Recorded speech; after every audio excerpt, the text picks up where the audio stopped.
Hello, thank you for watching my video. I apologize, I'm very bad at this. I have attempted to learn how to do content creation on YouTube, and it's just beyond my knowledge base. If anybody out there would like to help me clean this chart up so that it can be easier to read for other people, that would really be wonderful, but I'm not expecting it. What I'm really hoping is just to share some experience that I've had, and hopefully it'll help a lot of people I see here asking questions about their finances. If you are a finance expert, or if you are probably older than I am and have been doing it your way for your life, I would encourage you to continue doing that. This is more for the people who have come on asking questions on Reddit or on some other websites that I see. People in new jobs, people who have inherited money, people who have no experience with managing their finances. Kind of a similar place that I was in maybe a decade or two ago, where nobody had really taught me this stuff. So I'm going to try and keep this short and sweet. I've done this a couple of times and I always seem to run long, so I'm going to keep doing this until it goes short enough that it can actually keep people's attention. Again, if you have a way of doing this that's better for you, I would encourage you to keep doing that. If you're a bot who is programmed to share negativity, I'm probably just going to ignore you. This is really, like I said, for people who view their finances and bank accounts and all of that stuff as somewhat of a mystery, in particular savings and debt management. Investment and stuff like that, I'll touch on that a little bit, but that's more other people's purview. So I'm going to hopefully encourage you to open a couple of bank accounts, keep some management. The monthly budgeting, which people seem to take very, very seriously, down to the dollar each month. If you want to do that, go for it. I really don't do that so much. I prefer to keep this stuff automated. That way I don't have to stress out over it so much and take up a lot of time managing down to the dollar and cent, which I have done in the past, and I just didn't see it as very beneficial. I find automating everything to be much, much more productive for me, and I think for you all too. Okay, so let's jump right into it. Our time is 2 minutes already, so I've already taken a chunk of the day out of your time, and I don't want to do that too much. So an important thing with these accounts is security, and then obviously setting up a way to save money to where we aren't constantly dipping into it and never really moving forward. I have read several books, Dave Ramsey, Ramit Sethi, Dave Clark, that numbskull Kawasaki, was that his name? The Rich Dad Poor Dad. I'm not really interested in teaching you how to cheat your taxes like that dude. But the other guys explain how to set up savings accounts in a very simple way, but they didn't do it visually, and I think this would have helped me when I was younger. The first most important account that you have is the account that all of your money goes into and comes out of. That's going to be your main checking account. Pretty much every major bank has these accounts, and these are the direct deposit, or where you're going to be putting your income into, and then also where you're going to be paying your bills out of. It's important to have one account that all of that stuff goes in and out of for simplicity, and then you can just automate from that bank account online to set up your auto payments. The first savings account is going to be attached to that bank. The reason for that is because you want quick access, and for some reason you need more money in your checking account to pay out. Most banks, I would guess probably all of them that have a checking account, but most banks that I know of, you can set up both of those accounts together, and make sure that you deposit into this account automatically every single time that you get a paycheck coming in. Set up your system so that it does either a percentage or a dollar amount will go into the savings account, so that it always grows every time you're able to get your main checking account deposited. I call this the hub account because things are coming in and out of this account I don't have any payments set up in the savings account.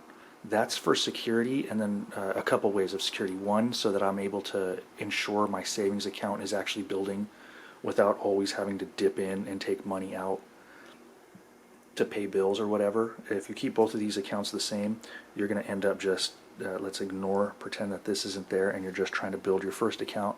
You're going to end up taking money out of there to pay your bills all the time, and you're never going to move ahead.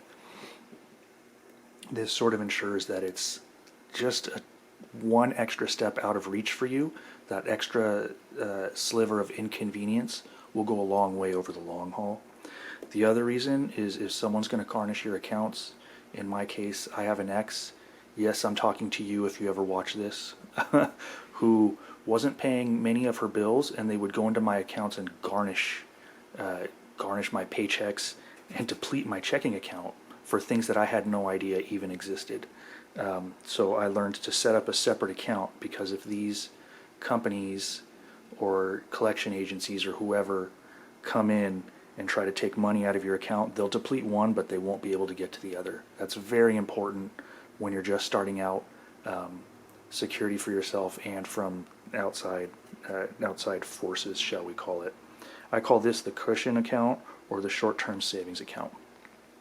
Ideally, you should have maybe 2 or 3 months worth of living expenses in your main checking account. I know that's difficult to do, especially starting out, but it will save you later on some potential risk.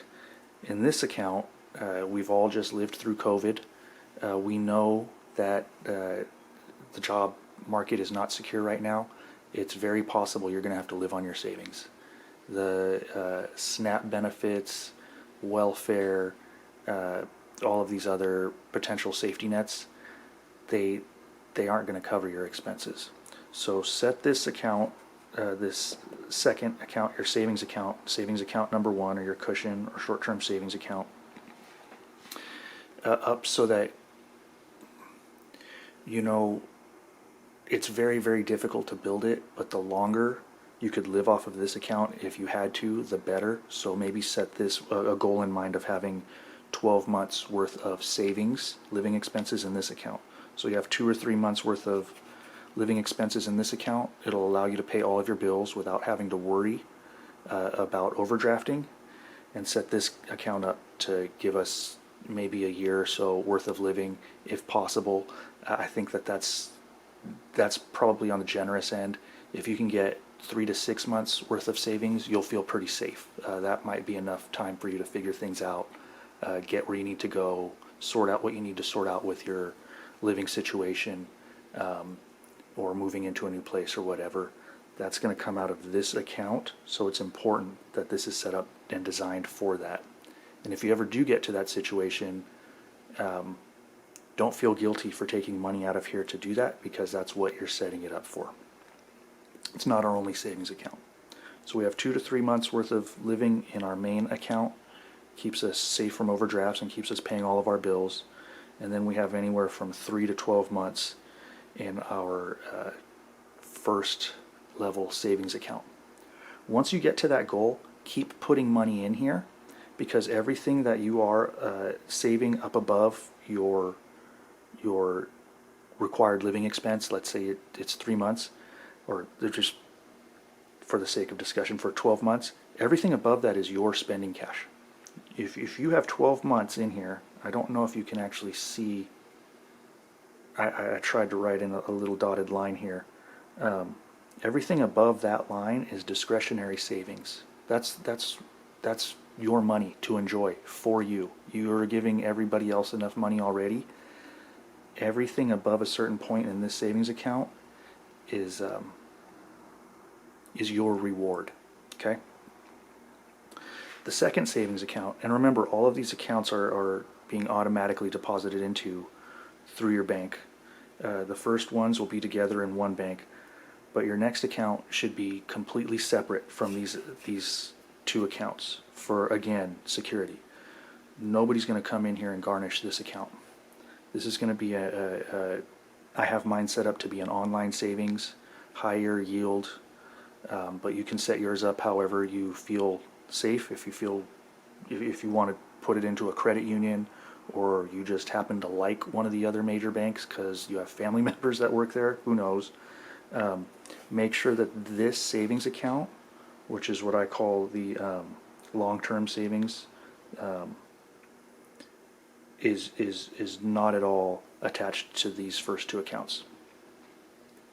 It's not going to be garnished if anything happens, and then it's going to be much more difficult for you to take money out. With this account, you could take money out of there and put it into your first account same day. These online only accounts or outside bank accounts, those transfers take up to 3 to 5 days, and that's going to be even more steps of inconvenience for you, so that you can avoid depleting this account. This is completely different as far as what we're saving for. This account, if you're lucky and you're able to get my goal in this account, I'm not even close to it yet, but my goal is, just for an example, $100 to $100,000 a month, maybe double that. When we're old, this is going to be the money that we need to live on. This is going to be our end of life. At some point, we're not going to be able to work anymore. Social Security isn't going to cover things. We're going to need the money that we're putting into this at the end of our life. This is short term. This is now in our life, savings that we're using now. This is long term. This is going to be later in life, okay? I have mine set up to pay into here automatically. I only had one emergency where I had to take money out.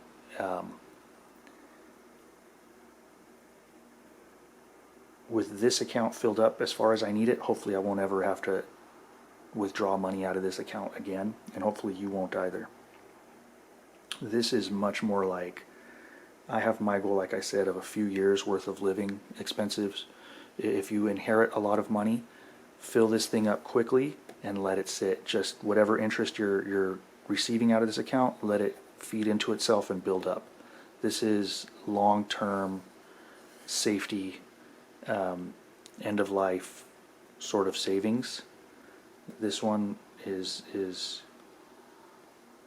quickly transferable and much more short-term immediate savings. I have mine set up with Ally. I think Charles Schwab has a good account, and there's a couple of other ones that are out there that are online only and are pretty good. Our last accounts is really more a collection of accounts. This isn't going to be a bank account or something where all of our money goes into. This is our assets. This is our net worth, our retirement, IRA, 401k, your stock accounts, Robinhood or whatever you're using, Fidelity. This is going to be the one we're going to try and get the biggest out of our assets, okay? It's important to put money in over here, but this is also the riskiest account. This is where we're going to be investing, and investments come naturally with some risk. We want to keep this stuff separate because this is designed to be secure. This is designed to be secure. This is designed to give us security in the long run, so we're going to have to be a little bit riskier with our investments in this account. So like I said, your house, your stocks and funds and bonds, I wouldn't even call it an account. I call it an account because I have these grouped together on my computer in a folder. So I have this all set up, designed in one folder on my computer for the websites, and then in subfolders for this one over here. Each month, if you get up to a high enough number with these, it's going to start giving you money back in interest, and at some point that interest might be substantial enough to live on. It's up to you whether you want to reinvest that money back into the account or count this as some income. It's a good problem to have if you're making that decision. That's the goal, is to get to a point where we're actually earning money on our own money. This isn't designed for that. This isn't designed for that. These accounts are designed for that. Those funds are designed for that. So I'm already at 14 minutes, which is longer than I was hoping to explain to you. So we're going to set up 4 accounts. I'm just going to try and wrap it up here. We're going to try and set ourselves up with 4 accounts, or that's just my way of visualizing this last one. One is our hub account, a couple of months worth of living so that we can pay all of our bills, have our credit cards lined up to this one. I would suggest using PayPal or some other Apple Pay, some other online payment account that's linked into this for security. because if you're giving out this information, and credit card as well, if you're giving this information out, it's susceptible to scammers and hackers. We're going to have a second account with that same bank. It's going to set up for a longer term emergency savings, and we're going to have another account that is separate from our first bank that gives us higher interest, and we'll be able to save for the future. So this is a couple months worth of living. This is maybe up to a year worth of living. This is up to several years worth of living. This is hopefully where we're going to become a millionaire. When it comes to debt, all you have to do so that you don't stop paying into these accounts each month or however often you get paid is imagine the debt as a wedge that goes in here. I have mine set up to pay 5%, 5%, and 5% of all of my income gets divvied up in here.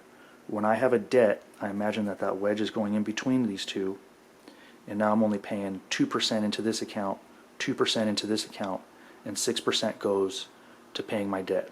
That way we don't lose our interest payments, we don't lose our momentum, and these accounts are building. Once that debt is gone, we go right back into what we were paying before, 5%, 5%, 5%. As far as credit cards go, I'll go into that in another video. The important thing right now is just how to set up your savings and manage your income and outgoing funds. I really hope that this helps some people. I'm going to jump over into actually how to generate money in the next video. Credit cards, I think, are just, if you're going to have them, only use them for what you need. Pay it off immediately. Otherwise, view it as a long-term debt, and you're just paying into that while deducting a little bit out of these accounts, but you don't stop paying into these accounts. All right, thank you for watching.